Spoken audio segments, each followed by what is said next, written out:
The other thing I think I have to comment on is this bill in Washington, D.C., the $1.9 trillion bill. And I think a lot's been put out about how so much of that has nothing to do with COVID. I think in some respects it's kind of Washington at its worst, yet again, by using this thing as a Christmas tree. But I want to focus on one part of it, and that is the money that they're sending to state and local governments.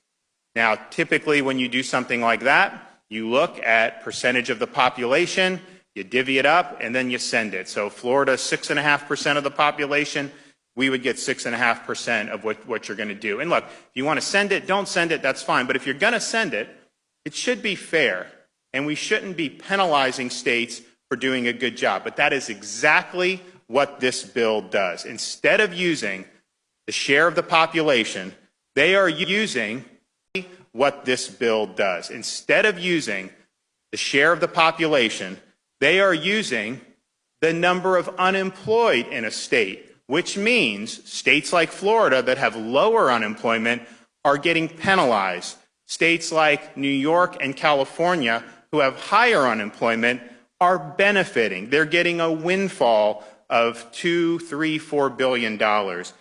That is completely unfair.